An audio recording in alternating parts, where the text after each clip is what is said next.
بسم اللہ الرحمن الرحیم وصلی اللہ وسلم علی نبینا و مولانا محمد وعلی آلہ وصحبہ اجمعین وبعد۔ حدیث شریف شروع ہو رہی ہے حدیث جبرائیل کے بعد۔ حدثنا مسدد سے لے کر حدیث چلتے چلتے جا رہی ہے لقینا عبداللہ بن عمر فذکرنا له القدر وما يقولون فيه فذکر نحوه زاد قال وسأله رجل من مزینة أو جہینة فقال یا رسول اللہ فيما نعمل وفي شيء قد خلا ومضى أو في شيء يستأنف الآن قال في شيء قد خلا ومضى فقال الرجل أو بعض القوم ففيما العمل قال إن أهل الجنة ميسرون لعمل أهل الجنة وإن أهل النار ميسرون لعمل أهل النار۔ اس روایت میں پیش کیا جا رہا ہے کہ یہ حدیث اور اس کے بعد جو آ رہی ہے حدثنا محمود بن خالد والی، یہ دونوں گزشتہ حدیث کے طرق ہیں۔ ان دو طرق میں نے امام ابو داؤد کا مزاج سمجھایا تھا کہ وہ تکرار حدیث کے قائل نہیں ہیں، نہ سرد روایات کے قائل ہیں۔ ہاں، اگر کسی روایت میں کوئی زیادتی ہوتی ہے، کوئی نفع زائد ہوتا ہے، نفع جدید ہوتا ہے، تو اس کے لیے پھر وہ دوسری روایت لاتے ہیں۔ تو زیادتی آئی ہے وہی صرف مصنف نے ذکر کیا۔ پہلی حدیث میں جو ابھی آپ کے سامنے میں نے پڑھی مسدد کے حوالے سے، اس میں یہ زیادتی ہے کہ وَسَأَلَهُ رَجُلٌ مِّن مُزَيْنَةَ، یعنی ایک مزنی یا جوہنی شخص نے آپ سے سوال کیا کہ یا رسول اللہ کس طرح کے کاموں میں ہم لگے ہوئے ہیں؟ ایسے کاموں میں جو پہلے سے طے ہو چکے ہیں، ہمارے مقدر میں لکھ دیے جا چکے ہیں، یا ایسے کاموں میں جو اب ہو رہے ہیں؟ یعنی بغیر کسی سابق فیصلے کے آپ نے فرمایا نہیں، بلکہ تم ایسے کاموں میں لگے ہو جو گزر چکے ہیں اور ان کا فیصلہ ہو گیا ہے۔ اور دوسرے طریق میں اسلام کی تعریف میں دوسری عبادات کے ساتھ اغتسال من الجنابت کا بھی تذکرہ ہے، جیسے کہ حدیث جبرائیل میں اسلام کی تعریف میں تقیم الصلاۃ و تؤتی الزکوٰۃ وغیرہ کے تذکرے ہیں، اغتسال من الجنابت کا تذکرہ نہیں ہے۔ اب جو حدیث ہم پڑھ رہے ہیں اس میں صرف اتنی زیادتی ہے، اس لیے کہ غسل جنابت مشرکین کے یہاں اہتمام سے ہوتا نہیں تھا، وہ زیادہ تر ناپاک رہتے تھے، اس لیے اغتسال من الجنابت کا خصوصی طور پر اہتمام کیا گیا۔ وہ حدیث یہ ہے حدثنا محمود بن خالد قال حدثنا الفریابی عن سفیان قال حدثنا علقمة بن مرثد عن سلیمان بن بریدہ عن ابن یعمر بهذا الحدیث یزید وینقص قال فما الاسلام قال اقام الصلاة وایتاء الزکاة وحج البیت وصوم شهر رمضان والاغتسال من الجنابہ قال ابو داود علقمة مرجئ۔ ایک نسخے میں ہے هذا حدیث المرجئہ وکان علقمة بن مرثد یذهب الى الارجاء، یہ تأخر عمل کے قائل تھے۔ اور گزشتہ کل کی بحث میں آ چکا تھا کہ یہ لوگ عقیدہ نہیں دیکھتے تھے، روایت حدیث کے لیے ضبط و اتقان وغیرہ کی طرف زیادہ توجہ دیتے تھے، اور ارجاء یہ مفضی الی الکفر تو نہیں ہے، اس لیے اس میں زیادہ تر حرج محسوس نہیں کرتے تھے۔ اس کے بعد کی روایت ہے عثمان بن ابی شیبۃ قال حدثنا جریر جا رہی عن ابی ذر و ابی ہریرہ رضی اللہ عنہما۔ یہ ایک لطیفۃ الاسناد بنے گا کہ کوئی روایت دو صحابہ سے مروی ہو۔ قال كان رسول الله صلى الله عليه وسلم يجلس بين ظهري أصحابه فيجيء الغريب فلا يدري أيهم هو حتى يسأل، فطلبنا إلى رسول الله صلى الله عليه وسلم أن نجعل له مجلسا يعرفه الغريب إذا أتاه، قال فبنينا له دكانا من طين فجلس عليه وكنا نجلس بجنبتيه، وذكر نحو هذا الخبر فأقبل رجل وذكر هيئته حتى سلم من طرف السماط فقال السلام علیک یا محمد، قال فرد علیہ النبی صلی اللہ علیہ وسلم۔ حضور اکرم صلی اللہ علیہ وسلم کے اصل میں تواضع تھی، آپ میں شان عبدیت کوٹ کوٹ کر بھری ہوئی تھی، تو شروع میں حضور صحابہ کے درمیان مجلس میں بلا تکلف ایسے بیٹھ جاتے تھے کہ کوئی امتیازی جگہ آپ کے لیے مخصوص نہیں تھی، تو باہر سے آنے والا کوئی اجنبی یا مسافر مجلس پہ پہنچ کر حضور کو پہچان نہیں پاتا تھا، اس کو پوچھنا پڑتا تھا کہ اس مجلس میں محمد کون ہیں۔ اس لیے صحابہ فرماتے ہیں ہم نے آپ کی خدمت عالیہ میں یہ درخواست کی کہ ہم آپ کے بیٹھنے کے لیے ایک اونچی جگہ بنا دیتے ہیں، ممتاز جگہ بناتے ہیں جس سے آنے والا آپ کو پہچان جائے۔ آپ نے اجازت مرحمت فرمائی، اس لیے کہ مصلحت پر مبنی تھی۔ ہم نے آپ کے لیے مٹی کی ایک اونچی سی جگہ بنا دی جس پر آپ بیٹھنے لگے اور صحابہ آپ کے ارد گرد اس کے نیچے بیٹھ رہے تھے۔ وَذَكَرَ نَحْوَ هَذَا الْخَبَرَ سے مراد حدیث جبرائیل ہے کہ اس کے بعد پھر ایسی ہی روایت ارشاد فرمائی، لیکن یہاں راوی ابو ذر اور ابو ہریرہ ہے۔ ان دونوں کی حدیث میں ایک تو حضور کی نشست گاہ کے بنانے کے ذکر کا اضافہ ہے جو پہلے حدیث جبرائیل میں نہیں تھا، تو یہ ایک اضافہ جدیدہ نفع زائد آیا۔ دوسرا ایک فرق یہ ہے کہ اس میں سلام کی زیادتی بھی ہے کہ اس آنے والے سائل نے آپ کو اولاً سلام کیا کہ السلام علیک یا محمد، جس کا آپ نے جواب دیا، یعنی پھر اس کے بعد سوال و جواب کا سلسلہ شروع ہوا۔ اس روایت سے پتہ چلتا ہے کہ اگر مجمع زیادہ ہو اور زیادہ مجمع تک اپنا اشراف، اپنی توجہ، نگرانی، آواز پہنچانے کے لیے اگر مقرر، مدرس، معلم اس کی جگہ اونچی بنائی جائے تو یہ تواضع کے خلاف نہیں ہے بلکہ عین مصلحت کا متقاضی ہے۔ مقاصد شریعت میں سے اس کا مقصد یہی رہے گا کہ عام لوگوں تک اچھے طریقے سے فائدہ پہنچایا جا سکے، اس لیے اس پر خواہ مخواہ کے لیے ناک بھویں چڑھانے کی ضرورت نہیں ہے، افراط تفریط میں مبتلا ہونے کی ضرورت نہیں ہے کہ کسی کو اوپر بٹھایا جاتا ہے کسی کو نیچے۔ اعلام کی پہچان کے لیے، اعلام کے امتیاز کے لیے بھی اگر ان کو اسٹیجوں پر، اوپر کی کرسیوں پر بٹھایا جائے تاکہ لوگ ان کی زیارت سے مشرف ہو سکیں تو اس کی بھی اجازت ہے، اس میں کوئی حرج کی بات نہیں ہے۔ اس کے بعد کی ایک روایت ہے، حدثنا محمد بن کثیر سے جاری عن ابن الدیلمی قال اتیت الى ابی بن کعب فقلت له وقع في نفسی شیء من القدر فحدثني بشيء لعل الله تعالى ان يذهبه من قلبي فقال لو ان الله تعالى عذب أهل سماواته وأهل أرضه عذبهم وهو غير ظالم لهم ولو رحمهم كانت رحمته خيرا لهم من أعمالهم ولو أنفقت مثل أحد ذهبا في سبيل الله تعالى ما قبله الله تعالى منك حتى تؤمن بالقدر وتعلم أن ما أصابك لم يكن ليخطئك۔ تجھے یہ عقیدہ رکھنا پڑے گا، یہ یقین رکھنا پڑے گا، علم الیقین، کہ جو کچھ تجھے مصیبت پہنچی ہے وہ کبھی تجھے خطا نہیں کرنے والی تھی، یعنی تو اس سے بچ نہیں سکتا تھا۔ وَأَنَّ مَا أَخْطَأَكَ، اور جو مصیبت تجھے نہیں پہنچی، لَمْ يَكُنْ لِيُصِيبَكَ، وہ کبھی نہیں پہنچ سکتی اگر خدا نے نہیں لکھی ہے۔ وَلَوْ مُتَّ وَلَوْ مِتَّ عَلَى غَيْرِ هَذَا لَدَخَلْتَ النَّارِ۔ قال ثم أتيت عبد الله بن مسعود فقال مثل ذلك، قال ثم أتيت حذيفة بن اليمان فقال مثل ذلك، قال ثم أتيت زيد بن ثابت فحدثني عن النبي صلى الله عليه وسلم مثل ذلك۔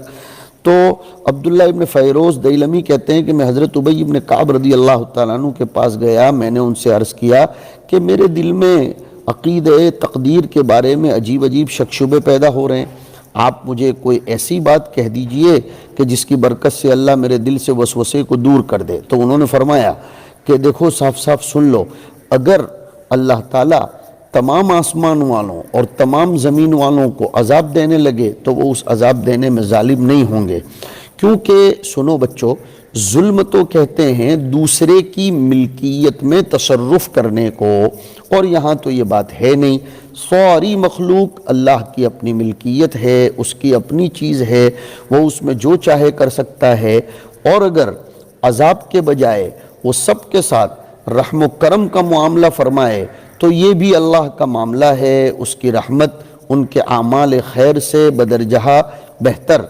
اور اگر تو یا اور کوئی شخص احد پہاڑ کے برابر سونا بھی اللہ کے راستے میں خرچ کر دے اور یہ عقیدہ نہ ہو تقدیر کا تو وہ عمل قبول نہیں ہوگا۔ یہ ہے ترجمۃ الباب۔ پتہ چلا اعمال کی قبولیت کے لیے شرط ہے عقیدہ تقدیر کا قائل ہونا، اس کی اہمیت اور اس کا رکن ایمان ہونا ثابت ہو رہا ہے۔ تو تجھے یہ جاننا پڑے گا کہ جو بات تجھ کو پہنچی ہے مصیبت کی یا راحت کی، غم کی یا خوشی کی، یہ ممکن ہی نہیں ہے کہ وہ نہ پہنچتی، اس کا پہنچنا طے شدہ ہے، اور جو بات تجھ کو نہیں پہنچی اور نہیں حاصل ہوئی تو یہ ممکن نہیں تھا کہ وہ شے تجھ کو پہنچتی اور حاصل ہوتی، مطلب یہ ہے کہ جو کچھ ہوا وہ ہونا ہی تھا۔ آگے فرماتے ہیں اور زیادہ اس ترجمۃ الباب کو ثابت کرتے ہوئے کہ اگر تو اس عقیدے کے خلاف کسی دوسرے عقیدے پر مرے گا تو سیدھا جہنم میں جائے گا۔ ابن دیلمی فرماتے ہیں کہ میں مزید اپنے اطمینان اور ابی ابن کعب کی بات کو پرکھنے کے لیے عبداللہ ابن مسعود کے پاس گیا، یہی سوال میں نے بعین ہی ان سے کیا تو انہوں نے بھی اس کا یہی جواب دیا۔ پھر میں اور زیادہ تأکد کے لیے، یہ سب الفاظ میں جوابات آ رہے ہیں، اور زیادہ تأکد، تثبت اور زیادہ پرکھنے کے لیے حضرت حذیفہ کے پاس گیا، انہوں نے بھی جواب میں یہی ارشاد فرمایا۔ پھر اخیر میں حضرت زید ابن ثابت رضی اللہ تعالیٰ عنہ کے پاس گیا تو انہوں نے اسی طرح کی بات کی، مجھے حضور صلی اللہ علیہ وسلم سے نقل کر کے وہ بات ارشاد فرما دی۔ پتہ چلا صحابہ کے درمیان یہ عقیدہ بالکل مضبوط تھا، برابر چل رہا تھا، سبھی لوگ اس پر متفق تھے، اس میں ذرہ برابر بھی کوئی شک شبہ کیا جا سکتا نہیں ہے۔ اس کے بعد کی روایت ہے، حدثنا جعفر بن مسافر الہذلی قال حدثنا یحیی بن حسان قال حدثنا الولید بن رباح عن ابراہیم بن ابی عبلۃ، یا عبلۃ پڑھیں گے، ان کا نام تھا شمر ابن یقظان ابن عبداللہ المرتحل، ابو اسماعیل ان کی کنیت تھی، بعض لوگ کہتے ہیں ابو سعید الرملی کنیت تھی، اور کچھ لوگ کہتے ہیں یہ رملی نہیں بلکہ دمشقی کے نام سے پہچانے جاتے تھے۔ اور ابن معین نے، امام نسائی نے یہ ابراہیم ابن ابی عبلہ کو ثقہ کہا ہے، علامہ ابن المدینی نے بھی فرمایا کان احد الثقات، البتہ ابو حاتم نے صدوق کہا ہے، اور دارقطنی نے فرمایا ہے الطرق الیہ لیست تصفو، کہ وہاں تک پہنچنے کے، یہ راوی تک پہنچنے کے جو طریقے ہیں، راستے، وہ اتنے صاف شفاف نہیں ہیں، تھوڑا سا مطلب ان کی زبان میں خفیف جرح ہے۔ وَهُوَ ثِقَةٌ لَا يُخَالِفُ الثِّقَاتِ إِذَا رَوَى عَنْهُ ثِقَةٌ، کہ وہ ثقہ راویوں کی مخالفت نہیں کرتے، وہ ثقہ ہے بشرطے کہ ان سے روایت کرنے والا بھی ثقہ ہو۔ پھر آگے بڑھیے، سند میں ذرا اسکرین پر نظر ڈالیے، ان ابی حفصۃ، ابو حفصہ ان کا نام ہے حبیش ابن شریح الحبشی، ابو حفص الشامی، ابو داؤد میں ان کی صرف یہی ایک حدیث ہے، اول ما خلق اللہ تعالی القلم، اور ان کی اسناد میں اختلاف ہے، ابو نعیم نے لکھا ہے کہ وہ تابعی ہیں، اور ابن حبان نے ثقات تابعین میں ان کو شمار کیا ہے، اور وہ اہل قدس میں سے تھے۔ قال عبادة بن الصامت رضی اللہ عنہ لابنہ یا بنی انک لن تجد طعم حقیقت الایمان حتی تعلم، اب ترجمۃ الباب آیا دیکھو، انما اصابک لم یکن لیخطئک وما اخطأک لم یکن لیصیبک، سمعت رسول اللہ صلی اللہ علیہ وسلم یقول ان اول ما خلق اللہ تعالی القلم وقال له اكتب فقال ربي وماذا اكتب قال اكتب مقادير كل شيء حتى تقوم الساعة يا بني إني سمعت رسول الله صلى الله عليه وسلم يقول من مات على غير هذا فليس مني۔ دیکھیے یہاں حضرت عبادہ ابن صامت رضی اللہ تعالیٰ عنہ نے اپنے بیٹے سے نصیحت فرمائی کہ اے میرے پیارے بیٹے، ایمان کی حلاوت، اس کی چاشنی جو پھر طبعی بن کر انسان کو پہنچتی ہے درجہ بدرجہ، یہ تجھے اسی وقت ملے گی جب کہ تو عقیدہ تقدیر پر پختہ یقین رکھے کہ جو ہونا تھا ممکن نہیں ہے کہ وہ نہ ہو، اور جو نہیں ہونا تھا ممکن نہیں ہے کہ وہ ہو جائے۔ حضرت عبادہ نے جو بات اپنے فرزند ارجمن سے فرمائی تھی تقدیر کے بارے میں، اس کے ثبوت اور اس کی دلیل میں انہوں نے حضور کی یہ حدیث مرفوع بھی سنائی۔ پتہ چلا کہ اپنے ماتحتوں کو جب ہم کوئی بات سنائیں اور اس پر مؤید یا دلیل قرآن و حدیث کی ہو تو ضرور پیش کرنا چاہیے، تو وہ دلیل حضور کی حدیث مرفوع میں سنائی، جس کا حاصل یہ ہے کہ مسئلہ تقدیر اول واجبات میں سے ہے۔ اللہ نے سب سے پہلے قلم کو پیدا کر کے اس کے ذریعے سے ہر چیز کی تقدیر اس کے پیدا ہونے سے بھی پہلے لوح محفوظ میں ثبت فرما دی۔ یہاں اب میں تھوڑی سی توجہ چاہتا ہوں بچوں، اول ما خلق اللہ تعالیٰ کے بارے میں روایتیں الگ الگ ہیں کہ سب سے پہلے اللہ نے کیا چیز پیدا کی۔ ہمارے سامنے سبق کی روایت میں تو قلم آئی کہ قلم تقدیر سب سے پہلے پیدا کی گئی ہے۔ ترمذی شریف کے حاشیے میں ایک روایت آئی ہے جو اس روایت کے معارض نظر آتی ہے۔ میرے لفظ پر غور کرو، معارض ہے، ایسا نہیں کہہ رہا ہوں، معارض نظر آ رہے۔ اس میں آیا کہ اللہ نے سب سے پہلے عقل پیدا کی۔ ایک روایت میں آیا کہ اللہ نے سب سے پہلے نور پیدا کیا۔ ایک روایت میں آیا کہ اللہ نے سب سے پہلے روح پیدا کی۔ ایک روایت میں آیا کہ اللہ نے سب سے پہلے عرش پیدا کیا۔ یہ دیکھیے روایات میں تعارض ہے۔ اس کا جواب یہ دیا گیا ہے کہ یہ اولیت آخریت امور اضافیہ نسبیہ میں سے ہے، یہاں وہی مراد ہے۔ کیا مطلب امور اضافیہ نسبیہ؟ دیکھو پورے جامعہ میں علی سبیل المجموع اگر کسی کا اول نمبر آئے تو اس کو بھی اول کہہ سکتے ہیں۔ ششم الف میں کسی کا اول نمبر آئے تو اس کے بارے میں بھی کہیں گے اول نمبر آیا۔ اور اسی طریقے سے دائیں جانب سے بیٹھنے والے پہلے طالب علم کو بھی اول بیٹھا ہوا کہہ سکتے ہیں، بائیں جانب کے بیٹھے ہوئے کو بھی اول کہہ سکتے ہیں۔ یہاں مراد یہی ہے۔ کیا مطلب؟ ہر چیز اپنی اپنی جنس کے اعتبار سے اول مخلوق ہے۔ قلم جو درختوں کی لکڑیوں سے بنا کرتا تھا، گویا قلم اشجار کی جنس ہے تو وہ اپنی جنس کے اعتبار سے اول مخلوق۔ حضور کا نور دوسرے جتنی بھی انوار کی اجناس ہیں ان میں سب سے پہلے حضور کا نور پیدا کیا گیا۔ عقل اجسام لطیفہ کی جنس سے ہے تو اجسام لطیفہ میں سے پہلی چیز عقل کو پیدا کیا گیا، اور اجسام کثیفہ میں سے عرش کو سب سے پہلے پیدا کیا گیا۔ ایک جواب تو یہ ہو گیا۔ ایک جواب یہ بھی ہے کہ یہ عقل والی جو روایت ہے کہ سب سے پہلے عقل کو پیدا کیا گیا وہ موضوع ہے۔ صاحب عرف الشذی نے بعض روایات سے یہ نقل کیا کہ سب سے پہلی مخلوق نبی کریم صلی اللہ علیہ وسلم کا نور ہے۔ علامہ قسطلانی المواہب اللدنیہ میں مستدرک حاکم کے حوالے سے یہ نقل کرتے ہیں، اور حدیث نور کو ہمارے سامنے والی حدیث پر ترجیح دی گئی ہے، یعنی اللہ نے سب سے پہلے نور محمد کو پیدا کیا ہے علیہ الصلاۃ والسلام وعلیہ الف الف درود و سلام۔ نشر الطیب میں حضرت تھانوی نے سب سے پہلی فصل نور محمدی کے بیان میں ذکر فرمائی ہے۔ نشر الطیب حضرت تھانوی رحمۃ اللہ علیہ کی بڑی بابرکت کتاب ہے۔ مصائب اور آفات و بلیات کو ٹالنے کے لیے اس کی تعلیم اور اس کا پڑھنا یہ بھی مؤثر تجربے کے نتیجے میں بتایا ہے۔ متعدد روایات اس میں حضرت تھانوی نے سب سے پہلی فصل نور محمدی کے بیان میں ذکر کر کے بتلایا ہے، اور اس میں لکھا ہے کہ یہ سب کی سب روایات میں مواہب لدنیہ سے لایا ہوں۔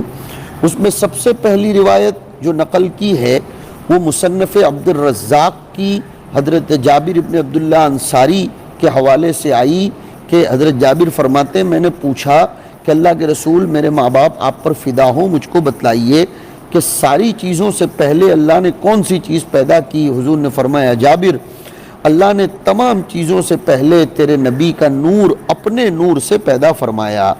روایت کے الفاظ بھی سنا دیتا ہوں۔ ان اللہ تعالی خلق قبل الاشیاء نور نبیک من نورہ، نور الہی اس کا مادہ تھا یہ معنی، بلکہ اپنے نور کے فیض سے۔ ہاں یہ معنی نہ لیا جائے کہ نور الہی نور محمدی کا مادہ تھا۔ بہت بچ بچ کر میں بہت پتلی لکیر سے نکل رہا ہوں، اشارہ سمجھیے۔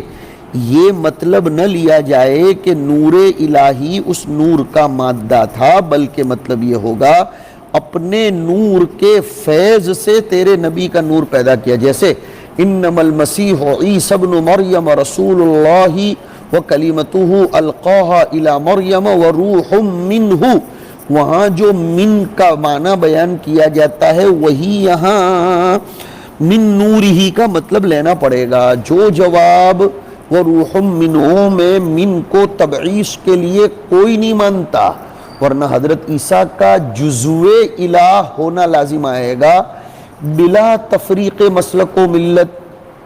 سبھی لوگ چاہے دیوبندی ہوں، بریلوی ہوں، جو بھی ہوں، سب وروح منہ میں من کو تبعیض نہیں مانتے، تو یہاں بھی وہی بات کہنی پڑے گی۔ پھر وہ نور قدرت الہیہ سے جہاں اللہ کو منظور تھا، یعنی حضور کا نور جو اپنے نور کے فیض سے پیدا فرمایا، وہ سیر کرتا رہا۔ اس وقت نہ لوح و قلم تھا، نہ جنت و جہنم تھی، نہ فرشتے تھے، نہ آسمان و زمین تھی، نہ سورج و چاند تھا، نہ جن و انسان تھے۔ پھر جب اللہ نے مخلوق کو پیدا کرنا چاہا تو اس نور کے 4 حصے کیے، اور ایک حصے سے قلم پیدا کیا، دوسرے سے لوح، تیسرے سے عرش۔ اس حدیث سے نور محمدی کا سب سے پہلی مخلوق باعتبار حقیقت کے، یہ اولیت حقیقیہ ہے۔ ایک ہوتی ہے اولیت حقیقیہ، ایک ہوتی ہے اولیت اضافیہ، ایک ہوتی ہے اولیت عرفیہ۔ اس سے اولیت حقیقیہ ہے کیونکہ جن جن چیزوں کی نسبت روایات میں اولیت کا حکم آیا ہے، ان سب چیزوں کا نور محمدی سے متأخر ہونا اس حدیث میں منصوص ہے۔ حضرت تھانوی نے جو کچھ ذکر کیا ہے وہ میں نے آپ کو سنایا۔ حضور اکرم صلی اللہ علیہ وسلم اس اعتبار سے اللہ تعالیٰ کے نور کا فیض ہے، جیسے کہ بہت سی مرتبہ بڑی بڑی بجلیاں یہ فیض پہنچاتی ہیں اور دوسری چیزیں ان سے منور ہوتی ہیں، تو یہ نہیں کہا جائے گا کہ اس لائٹ میں سے یا اس بلب میں سے اس کی روشنی کو اخذ کر لیا گیا ہے۔ حق تعالی شانہ ہمیں صحیح عقیدے پر گامزن رکھے اور انحراف سے بچائے۔ وصلی اللہ علی النبی الکریم۔